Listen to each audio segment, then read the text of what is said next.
Bonjour à tous, j'espère que vous vous portez tous bien. Je vais donc vous corriger l'activité sur les probabilités. Donc même si c'est un concept sur lequel vous n'avez pas forcément travaillé dans le cadre des études, ça reste quand même quelque chose auquel vous avez déjà touché sans même pas forcément sans en vous en rendant compte. Donc des exemples de jeux dont le résultat n'est pas déterminé à l'avance, c'est-à-dire qui ne reposent pas uniquement sur vos aptitudes, votre sens de la tactique, c'est-à-dire des jeux sur lesquels vous n'avez pas entièrement contrôle sur tout. Alors il y a typiquement le loto, les paris sportifs, notamment le foot, et bon, j'ai mis cette famille pour donner une réalité un peu plus douce, on va dire. Donc dans ce cadre précis, les résultats bon, sont dus notamment au hasard, en grande partie au hasard. Donc on pourrait appeler ça des expériences, c'est ce qu'on appelle donc des expériences aléatoires. Aléatoires donc parce que vous devez faire avec le hasard et adapter votre stratégie en fonction. Je parle notamment des 7 familles. On considère donc l'expérience aléatoire. La plus courante, c'est donc celle de lancer un dé à 6 faces. Non truqué, ça veut dire que vous avez autant de chances d'obtenir chacune des faces. La face que vous obtenez, c'est donc celle du dessus. On vous demande quels peuvent être les résultats de cette expérience. Donc je les ai déjà écrits en fait. Les résultats de cette expérience, c'est donc chacune des faces du dé. Le dé, j'ai 6 faces. Chaque face correspond à un numéro entre 1 et 6, donc les différents résultats de cette expérience, ce sont chacun des chiffres de 1 à 6. Donc 1, 2, 3, 4, 5 ou 6. Ces résultats sont donc les issues de l'expérience aléatoire. Issue, c'est donc un résultat unique, parce qu'à chaque fois que vous faites l'expérience une fois, vous pouvez donc avoir qu'un seul résultat. L'issue, c'est donc un résultat que vous obtenez au sortir de l'expérience. Dans la troisième question, on vous évoque donc le mot événement. Alors vous avez sûrement, je pense qu'il y a eu beaucoup de confusion sur la différence entre événement et issue. Événement et issue peuvent signifier la même chose ou pas suivant de quel événement on parle. Par exemple, pour l'événement A, on vous dit obtenir le 3. Bon, obtenir le 3, j'ai qu'une seule manière de satisfaire cet événement, c'est d'obtenir le 3. Donc dans ce cas précis, l'événement, satisfaire l'événement A, obtenir le 3, correspond à une seule issue, un seul résultat, qui est d'obtenir le 3. En revanche, quand on vous parle de l'événement B, qui est d'obtenir un nombre impair, obtenir un nombre impair sur mes faces numérotées de 1 à 6, j'ai 3 nombres impairs, j'ai donc le 1, le 3 ou le 5. Dans ce cas précis, l'événement B, qui est d'obtenir un nombre impair, est composé, enfin il y a 3 manières de satisfaire cet événement. Vous pouvez satisfaire l'événement d'obtenir un nombre impair avec 3 issues. Ces 3 issues sont donc, soit vous pouvez obtenir un nombre impair en tombant sur le 1, soit en tombant sur le 3, soit en tombant sur le 5. Ce qui est, dans tous ces cas-là, c'est bon, vu que ces 3-là sont des nombres impairs. Pour l'événement C, on vous dit obtenir un nombre inférieur à 4. Alors, c'est vrai qu'il y a une ambiguïté, parce que j'ai pas précisé si c'était inférieur ou égal, ou strictement inférieur à 4. On va dire que c'est inférieur ou égal. Dans le cadre, vu les circonstances, on va dire que c'est pas très grave si vous m'avez dit que c'était... enfin non, on va dire que c'est strictement inférieur. Donc c'est pas très grave si vous m'avez dit que c'était inférieur ou égal. Si ça avait été inférieur ou égal, j'aurais dû rajouter le 4 en plus du 1, du 2 et du 3. Mais là donc j'ai 3 issues.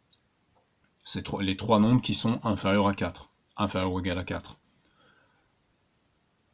Pour obtenir un nombre pair, eh bien pareil, je vais avoir en fait 3 issues. J'ai 3 issues qui composent cet événement D qui est d'obtenir un nombre pair. Puisque j'ai 3 nombres pairs entre le 1 et le 6, j'ai donc le 2, le 4 ou le 6. Événement E, obtenir le 7. Bon, si vous percutez bien, vous vous rendez compte que dans un dé avec des faces numérotées de 1 à 6, il ne peut pas y avoir de numéro 7. Donc on va dire que Cet événement est sans issue. Obtenir pour l'événement F un nombre inférieur ou égal à 6. Et bien là, c'est exactement l'inverse, vu qu'un dé est précisément composé de 6 faces numérotées de 1 à 6, le numéro que vous allez obtenir va forcément être inférieur ou égal à 6. Enfin, inférieur s'il est positif. Dans ce cas précis, en fait, obtenir un nombre inférieur ou égal à 6, peu importe le nombre que je vais obtenir sur le dé, je suis certain qu'il est inférieur ou égal à 6. Donc je vais réécrire les 6 nombres, enfin les 6 chiffres qui sont de 1 à 6. Pour l'événement G, obtenir un nombre supérieur ou égal à 3, ben, supérieur ou égal à 3, sachant que je ne peux pas aller au-delà de 6, j'ai donc 4 issues possibles. J'ai obtenir le 3, obtenir le 4, obtenir le 5 ou obtenir le 6. On vous donne ensuite deux définitions. Un événement certain, c'est donc un événement qui se réalise à coup sûr, c'est-à-dire que peu importe le nombre de possibilités, peu importe les issues possibles au sortir de cette expérience, vous êtes certain de satisfaire cet événement. Alors, qu'est-ce que je peux prendre comme événement certain parmi ce qui m'a déjà été proposé? Je peux par exemple prendre l'événement F qui est obtenir un nombre inférieur ou égal à 6.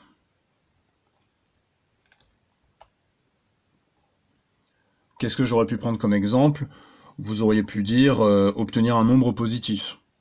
Ça aussi, c'est un événement certain. J'aurais pu mettre aussi obtenir un nombre compris entre 1 et 6. Ça aussi, c'est un événement certain. Et à l'inverse, dans l'événement impossible pour la question 5, c'est un événement qui ne peut pas se réaliser. Donc par exemple, j'en ai un ici pour l'événement E, obtenir le 7. Il est sans issue, c'est précisément la définition d'un événement impossible. Qu'est-ce que j'aurais pu mettre aussi? On peut mettre par exemple obtenir le 10, obtenir 20, obtenir un nombre négatif. Tout ça, ce sont des exemples d'événements impossibles. Ensuite, donc pour la question 6, comme je vous l'avais dit par message, j'ai préféré vous donner la définition d'une probabilité et pas vous la faire trouver, parce que vu dans le contexte, c'est beaucoup trop compliqué. Donc je vous la réexplique. Donc on vous dit que la probabilité qu'un événement A se réalise est égale à nombre d'issues de l'événement divisé par nombre d'issues totales.